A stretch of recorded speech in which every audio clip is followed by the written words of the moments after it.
নমস্কার বন্ধুরা, রিনাস কিচেনে আপনাদের সবাইকে স্বাগত।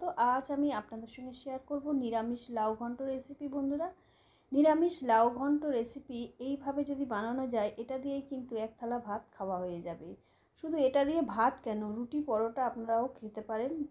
খেতে কিন্তু অসাধারণ হয়। আর তার জন্য দেখুন, একটা বড় সাইজের লাউয়ে আমি প্রায় হাফের বেশি অংশই নিয়েছি কেটে, আর খোসা ছাড়িয়ে এরকম ছোট ছোট টুকরো করে নিয়েছি বন্ধুরা। আর ভুঁড়িটাকে কিন্তু আলাদা করে কেটে নিয়েছি, কারণ এই লাউয়ের ভুঁড়ির মধ্যে দানা ছিল, বেশ বড় বড় দানাই ছিল, আর ভুঁড়িটা কিন্তু খুব একটা ভালো ছিল না, তাই ভুঁড়িটা কেটে বাদ দিয়েছি। আপনারা চাইলে ভুঁড়িটা রাখতে পারেন বা কেটে বাদ দিতে পারেন।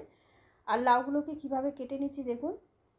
লাউগুলো এরকম ছোট ছোট করে একটু ডুমো ডুমো করে কেটে নিচ্ছি, আর ভুঁড়ির অংশটা কিন্তু আমি বাদ দিয়ে দিচ্ছি। এই ভুঁড়িটা কিন্তু খুব একটা খেতে ভালো লাগবে না, এটা অন্য রেসিপি বানিয়ে নেব। আর লাউয়ের যে শক্ত অংশটা, সেই অংশটাই আমি ব্যবহার করব এই রেসিপিতে। আর খেতে দুর্দান্ত হয় বন্ধুরা। লাউ একদম অল্প উপকরণে, খুব বেশি তেল মশলা কিন্তু আমি এতে ব্যবহার করব না। গরমের উপযুক্ত একটা রেসিপি, বাচ্চা থেকে বড় সবাই কিন্তু খুবই আনন্দ করে খাবে এই রেসিপি। আর ভিডিওটা ভালো লাগলে বন্ধুরা অবশ্যই একটা লাইক করবেন, আর চ্যানেলটা সাবস্ক্রাইব করে পাশে থাকবেন। আর এইভাবে নিরামিষ লাউ ঘন্ট একবার এইভাবে বানিয়ে দেখবেন, আমি আশা রাখছি আপনাদের ভীষণ ভালো লাগবে। দেখুন, সমস্ত লাউগুলো কিন্তু আমার কাটা হয়ে গেছে। আর লাউটাকে কিন্তু আগে থেকেই ছাড়িয়ে গোটা গোটা অবস্থাতেই ধুয়ে নিয়েছিলাম। এবার এর মধ্যে দিয়ে দিলাম খানিকটা লবণ আর হাফ চামচের মতন হলুদ গুঁড়ো। দেখতেই পাচ্ছেন, লবণ আর হলুদ গুঁড়ো এইভাবে ছড়িয়ে ছড়িয়ে চারিদিকে দিতে হবে। আর দিয়ে দিলাম হাফ চামচ কাশ্মীরি লঙ্কার গুঁড়ো, কারণ লঙ্কা আমি আগে এর পরেও ব্যবহার করব, তাই কাশ্মীরি লঙ্কার গুঁড়ো দিলাম। আর দিয়ে দিলাম হাফ চামচ জিরে গুঁড়ো আর হাফ চামচ ধনে গুঁড়ো। আপনারা চাইলে ঝাল বেশি খেতে পছন্দ করলে এতে গুঁড়ো লঙ্কাও ব্যবহার করতে পারেন, কিংবা গোলমরিচের গুঁড়োও দিতে পারেন। দিয়ে আপনাদের পছন্দ মতন ঝালটা কিন্তু ব্যবহার করতে পারেন। তবে লাউয়ের মধ্যে খুব বেশি ঝাল কিন্তু ভালো লাগে না। লাউ একটু মিষ্টি মিষ্টি খেতেই ভালো লাগে, যেহেতু একদম হালকা সবজি তো।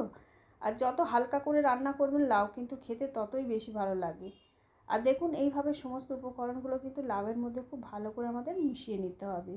এইভাবে মাখিয়ে নিতে হবে যাতে সমস্ত কিছু ভালো মতন মিশে যায় লাউয়ের মধ্যে। এবার ওটা সাইডে রেখে দিয়ে ওভেনে কড়াই বসিয়ে দিয়ে দিচ্ছি খানিকটা সর্ষের তেল। একটু বেশি পরিমাণে দিয়েছি, তবে খুব বেশি তেল কিন্তু এতে এই রেসিপিতে আমি ব্যবহার করব না।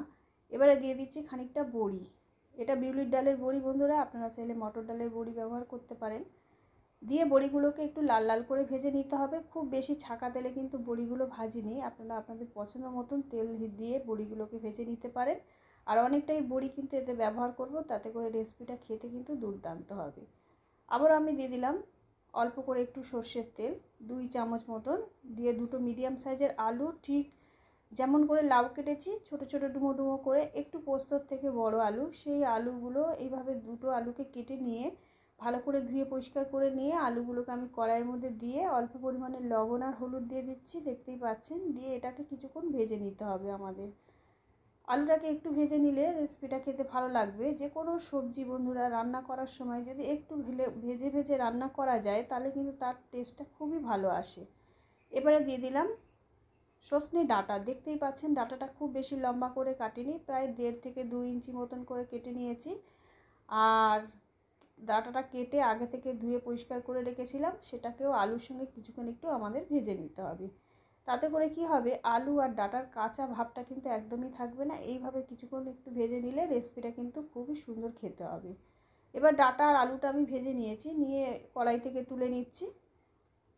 এবারে এই কড়াইয়ের মধ্যে দিয়ে দিলাম আবারও সর্ষের তেল। 2 টেবিল চামচ মতন সর্ষের তেল দিয়েছি।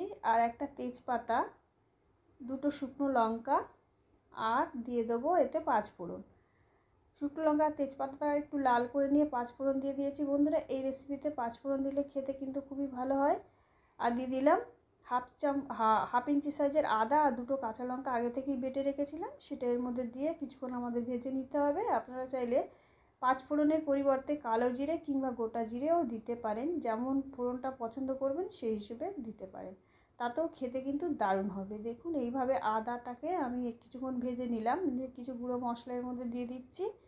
1 চামচ জিরে গুঁড়ো, 1 চামচ ধনে গুঁড়ো আগেও আমি ব্যবহার করেছি, লাউয়ের মধ্যে মাখিয়ে রেখেছিলাম, ম্যারিনেট করে রেখেছিলাম লাউটাকে সমস্ত মশলা দিয়ে। লাউটা কিন্তু বেশ মশলাটার মধ্যে মিশে গেছে কিছুক্ষণ। এবারে লাউগুলোকে কড়াইয়ের মধ্যে দিয়ে আমাদের খুব ভালো করে কিন্তু কিছুক্ষণ কষিয়ে নিতে হবে। লাউটাকে মশলাগুলো লাউয়ের মধ্যে মাখানোর জন্য বন্ধুরা লাউটা খেতে কিন্তু দারুণ টেস্টি হবে। এইভাবে মশলা মাখিয়ে কিছুক্ষণ রেখে দিলে মশলার মধ্যে লাউটা কিন্তু মজে যাবে, তাতে করে রেসিপিটা খেতে কিন্তু দারুণ লাগে। এইভাবে কাঁচা লাউ কেটে তার মধ্যে সমস্ত মশলা যদি মাখিয়ে রেখে দেওয়া যায় তাহলে লাউটা কিন্তু খেতে কিন্তু দারুণ হয় বন্ধুরা।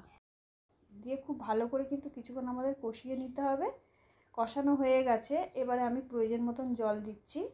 যেহেতু বড়িটা যোগ করব তাই একটু বেশি জল দিতে হবে, আর লাউ থেকেও জল ছাড়বে, আর বড়িটার পরিমাণটা কিন্তু অনেকটাই রয়েছে। আপনারা আপনাদের পছন্দ মতন জল দিতে পারেন, একদম শুকনো চাইলে শুকনোও করতে পারেন, যেমন খাবেন সেই হিসেবে জলটা ব্যবহার করবেন। জলটা আমি দিয়ে দিয়েছি হিসেব মতন, দেখুন এবার ফুটে উঠেছে। এবার ঢাকা দিয়ে আমি 5 মিনিট মতন রান্না করে নেব। লাউটা 5 মিনিটে যদি খুব বেশি সিদ্ধ করার দরকার নেই, খানিকটা সিদ্ধ করে নিলেই হবে। যেমন লাউটা খুব বেশি সময় যদি লাগে সিদ্ধ হতে তাহলে খুব বেশি সময় একটু রান্না করে নেবেন, না নাহলে অল্প সময় এইভাবে রান্না করে নিলে হবে। দেখুন কিছুক্ষণ সিদ্ধ করে নেবার পর এবার আমি আলু আর ডাঁটাগুলোকে এর মধ্যে দিয়ে দিচ্ছি, যাতে আলু আর ডাঁটা আর লাউ একই সঙ্গে ভালো মতন সিদ্ধ হয়ে যেতে পারে। দেখতেই পাচ্ছেন ডাঁটা আর আলু দিয়ে একটু নাড়াচাড়া করে নিচ্ছি। লাউটা হিসেব করে দেবেন, সব লাউ কিন্তু সমান সময় লাগে না, কোনোটা কম সময় লাগে সিদ্ধ হতে, আবার কোনোটা বেশি সময় লাগে। তাই লাউটা খানিকটা সিদ্ধ হয়ে গেলে, যেহেতু আলুটা আগে থেকে ভাজা রয়েছে আর সজনে ডাঁটা কিন্তু খুব বেশি সময় নেয় না সিদ্ধ হতে, তাই সেটা বুঝে দিতে হবে। দিয়ে এবার ঢাকা দিয়ে আবার আমি 5 মিনিট মতন রান্না করে নেবো। 5 মিনিট পরে ফিরে আসছি। দেখুন 5 মিনিটে কিন্তু লাউ আলু ডাঁটা আমাদের খুব ভালো মতন সিদ্ধ হয়ে যাবে, দেখতেই পাচ্ছেন বন্ধুরা। তবে যেহেতু লাউয়ের ভুঁড়িটা আমি এতে ব্যবহার করিনি, তাই লাউটা কিন্তু খুব একটা ঘাটা ঘাটা হবে না, সিদ্ধ হয়ে যাবে, অথচ গোটা গোটাই থাকবে। এবারে যে বড়িগুলো আমি ভেজে রেখেছিলাম সেগুলো দিয়ে দিলাম। বড়িগুলো দিয়ে, বড়িটা কিন্তু খুব একটা সময় লাগে না, বড়িটা খুব তাড়াতাড়ি সিদ্ধ হয়ে যায়। বড়িটা হিসেব করে দেবেন, অনেকের বড়ি আবার দেরিতে সিদ্ধ হয়, তাই সেটা হিসেব করে দিতে হবে, আগে পরে করে নিতে হবে। এবারে ঢাকা দিয়ে আবার আমি 2 থেকে 3 মিনিট রান্না করে নেবো। তার মধ্যে কিন্তু বড়িগুলো বেশ ভালো মতনই সিদ্ধ হয়ে যাবে। এই বড়িটা সিদ্ধ হতে খুব বেশি সময় লাগে না, যাদের বড়ি সিদ্ধ হতে বেশি সময় লাগে তারা একটু বেশি সময় ধরে রান্না করে নেবে। এবার দিয়ে দিলাম লবণ আর চিনি। আগে কিন্তু আমি লবণ ব্যবহার করিনি, তাই সেটা চেক করে লবণটা দিলাম, আর 1 চামচ চিনি দিলাম। যেহেতু নিরামিষ রেসিপি, চিনি দিলে কিন্তু দারুণ হবে খেতে বন্ধুরা, অবশ্যই চিনি দেবেন। লাউয়ের রেসিপিতে চিনি না দিলে কিন্তু ভালো লাগে না, আর যারা চিনি পছন্দ করে না সেক্ষেত্রে চিনি দেবেন না। এবারে কয়েকটা আলু আমি এইভাবে ঘেটে দেবো, তাতে করে রেসিপিটা খেতে দারুণ হবে।